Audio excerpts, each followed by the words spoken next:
Society does not value the truth. It values cooperation. And cooperation is bought with manipulation. Morality, social rules, good manners are mostly a sophisticated manual of obedience. The individual who cannot be manipulated is not a saint. He is a system error, and the system is programmed to attack and isolate errors. This programmed attack is the hatred that Schopenhauer spoke of. It is the collective body's immune response, trying to neutralize a foreign agent it cannot control. We are told, be yourself. But this invitation has a crucial small print. Be yourself, as long as yourself fits within the narrow and pre-approved parameters of what the system considers useful. The individual who makes the mistake of taking this invitation literally, the one who is pathologically authentic, exposes the manipulation that all others have tacitly accepted. And this is the core of hatred. The truly independent mind is a walking mirror. When manipulated masses look into it, they do not see a hero. They see a reflection of their own concessions. They see the parts of themselves they have sacrificed for comfort, for security, for a meager crumb of social approval. They do not hate the unmanipulable individual for their freedom.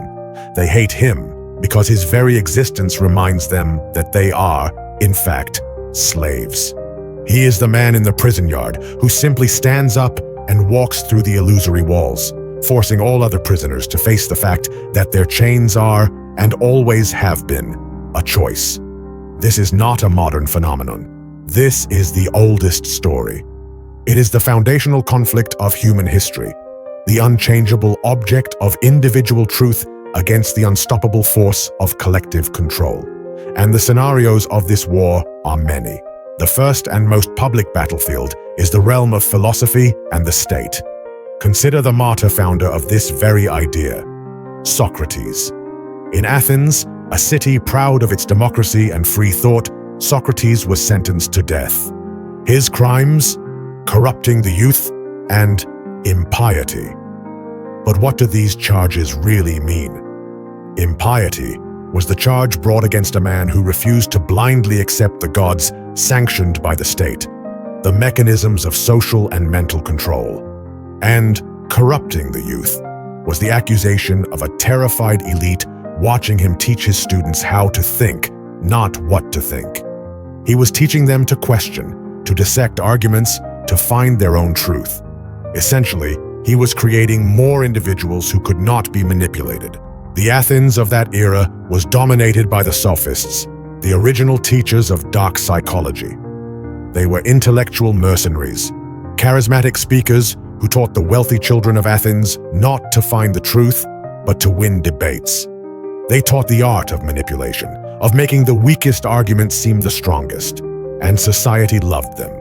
They were rewarded, celebrated, and generously paid because they were useful tools for the powerful. They taught the mechanics of manipulation. Socrates was the antithesis.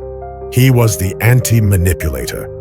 He walked through the agora proclaiming one thing, that he knew nothing. This profound humility was not a weakness, it was an impenetrable shield. How do you manipulate a man who desires nothing from what you can offer him?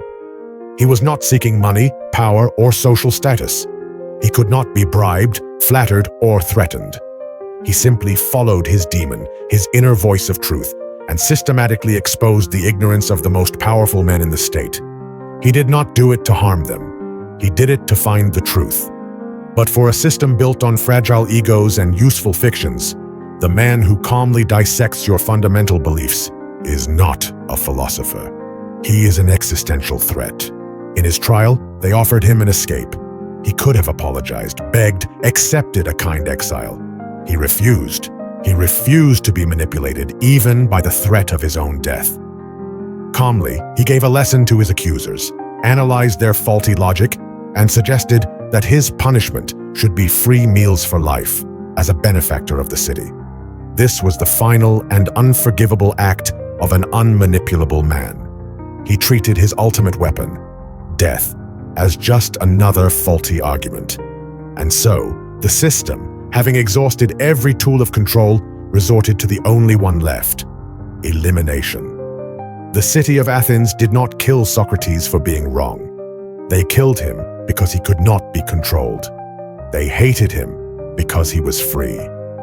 This pattern resonates throughout history, adopting new masks in new eras. The battlefield shifts from the Athenian agora to the religious courts of the Inquisition. Here, the control system is no longer the demos, but God himself, or rather, the monolithic institution that claims to speak for him. The church built an empire, not only on faith, but on a masterful system of psychological manipulation. The fear of eternal condemnation, the promise of salvation, the ritual of confession as a data collection tool. It was the most perfect control system ever devised. And into this system comes the heretic. The heretic is the ultimate figure of hatred for such a system. He is not simply an unbeliever. The unbeliever is simply lost. The heretic is something much more dangerous. He is a counter-manipulator. He has read the same book, but has arrived at a different and authentic conclusion. He challenges the church's monopoly on truth. He offers an alternative. Let's consider a figure like Giordano Bruno, burned at the stake in 1600. His crime was not simply astronomy. He was not just saying that the earth revolved around the sun. His true heresy was pantheism, the belief that God was not a single king sitting on a throne, but an infinite intelligence present in all things, in the stars, in the trees, and, most dangerously, within each individual human being. This single idea, if accepted, would destroy the entire control apparatus of the church. If God is inside you, why do you need a priest to talk to him? If God is in all things, how can the church claim to be his only guardian? If the universe is infinite as he claimed, what about the singular importance of Rome, the Pope, and all human drama? Bruno was unmanipulable. He spent years in a dungeon where he was repeatedly offered the opportunity to retract. He was tortured. The system tried all the tools it had: reason, fear, pain, promises of mercy. He refused. He could not, he would not betray his true internal understanding of the cosmos. Like Socrates, his integrity was his crime, and the system's hatred was absolute. They didn't just kill him. They burned him alive in the public square. The cruelty of the punishment is always proportional to the fear the system has of the individual's authenticity. It was not a sentence. It was a message. It was a brutal demonstration of the price of being unmanipulable. It was the system screaming in terror. This is what we do with errors we cannot correct. Within this sealed ecosystem, the most hated member is not the stranger, the unbeliever. The unbeliever is simply ignorant, a lost soul in need of salvation. No, the deepest and most poisonous hatred of the cult is directed at the apostate, the former member who left. The apostate is the equivalent of Solzhenitsyn for the cult. He is the only true existential threat. Why? Because the apostate is the living proof that manipulation has failed. He is the witness who has been behind the curtain and knows that the great and powerful Oz is just a frightened little man. His very existence is a crack in the manufactured reality. Every breath he takes outside the cult is a mockery of the leader's claim that there is no life outside the group. The system's reaction is immediate and brutal. The apostate is labeled as traitor, mentally unstable, dangerous, or even demonic. Defamation campaigns are launched to destroy their credibility. They are harassed. They are subjected to the fair play or disconnection policy, where remaining members are prohibited from speaking to them, turning them into a social undead. This hatred is not emotional. It is strategic. The cult must destroy the apostate, not because they have caused harm, but because they could not be permanently manipulated. It is the mirror that, if allowed for other members to look into, would show them the exit. It is the system error that must be eliminated at all costs so that the machinery of manipulation can continue to operate. From the vast gulag to the claustrophobic cult complex, the mechanism is identical. Control systems, whether political, religious, or personal, do not fear violence. They fear the truth. They do not hate the sinner, who can be manipulated through guilt. They hate the saint, the authentic, the heretic, the individual who, having seen the machinery of manipulation, simply refuses to be a gear. But not all control systems are gulags, nor is all manipulation defended with barbed wire. The hatred Schopenhauer speaks of does not always scream. Most of the time, it whispers. It whispers in office hallways, at family dinners, and in the algorithmic silence of social networks. This is microscopic punishment, the daily social death reserved for the individual who refuses to play the game. The most common theater of this modern drama is the workplace, the corporate office, a system supposedly based on meritocracy, but which in reality operates with the same power dynamics and conformity as any primitive tribe. The modern corporate system has created its own ideology, its own language of manipulation, the corporate culture. This culture, the team-building meetings, open-door policies, forced happy hours, and the celebration of Employee of the Month, is not designed to make employees happy. It is designed to make them predictable. It is a set of rituals designed to dismantle individuality and reinforce loyalty to the collective. And in this system, the hated individual is not the incompetent. The incompetent is predictable and easy to manage. No, the hated individual is the competent lone wolf. He is the employee who produces brilliant results but is immune to manipulation by the culture. He is the person who does not participate in the coffee machine gossip, who does not laugh at the boss's bad jokes, who sees team building as a waste of time, and who does not play office politics. This individual is a fundamental threat to hierarchy. Why? Because his loyalty is not with the group. It is with the truth of his work. His motivation is internal, not external. He cannot be manipulated with the usual tools. The vague promise of a promotion, the fear of social ostracism, the manager's pat on the back. His very presence is an insult to the fragile authority of a management that relies on conformity. The system's response is a slow and methodical murder. Since they cannot attack the quality of your work, they attack your personality. You are labeled. Not a team player. Arrogant. Difficult. Does not fit with the culture. These labels are the weapons of social manipulation, designed to isolate you, to warn others not to associate with you, to build a case, and justify your eventual dismissal. The system prefers a mediocre but manipulable employee over a brilliant but authentic one. Hatred is the defense mechanism of collective mediocrity. But if hatred in the office is a cold strategy of hierarchy, hatred in the oldest and most visceral control system of humanity, the family, is an emotional firestorm.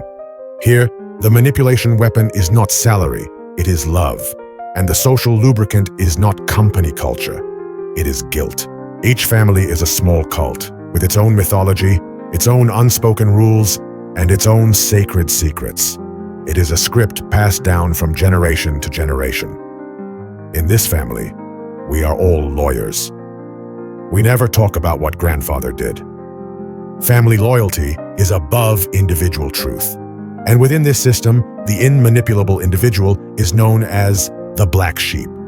The black sheep is not hated for being different. It is hated because it refuses to be manipulated by the family's main weapon, guilt.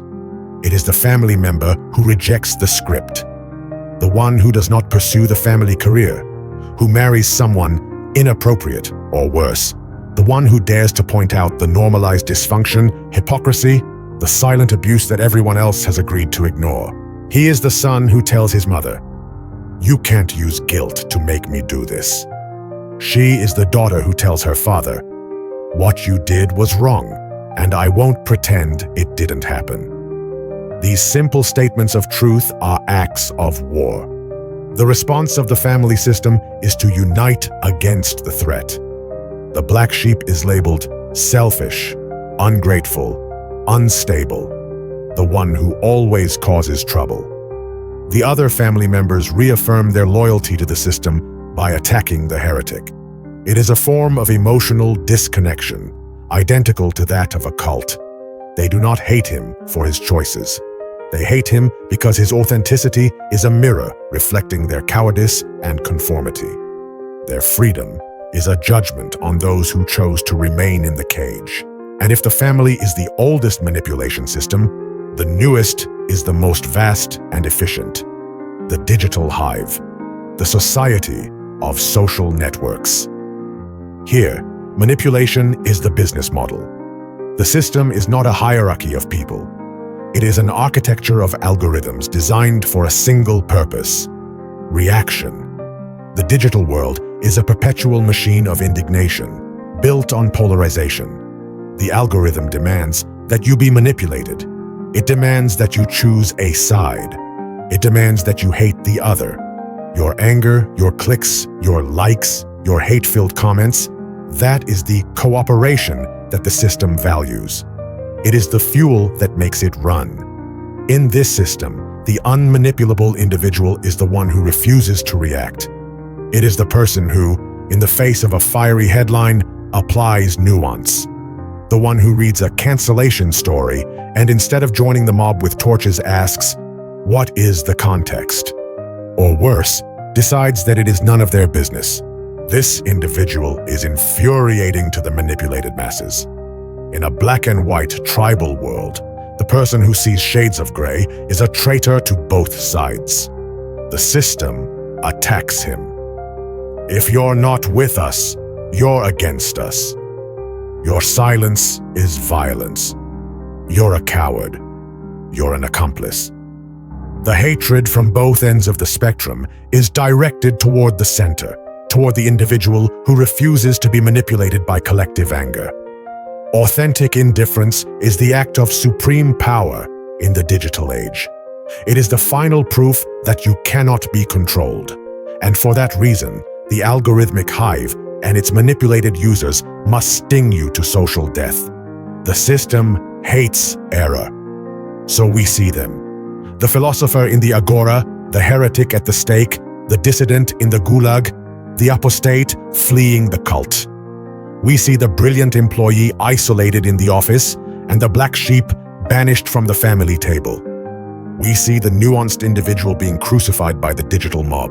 They seem like separate stories, heroes and martyrs, victims and strangers, a gallery of individuals who failed to fit in. But this is the final illusion, because what these stories show us is not the tragedy of a few exceptional individuals. They show us the relentless and universal mechanism of the system. The hatred is the same. The fear is the same. The architecture of control is the same. Whether the system is called Athenian democracy, the Holy Church, the Soviet state, the family, or the corporate culture, its main goal is identical: the eradication of authenticity, the annihilation of the unmanipulable individual. The system does not hate evil. Evil is often predictable and can be used. The system hates the truth.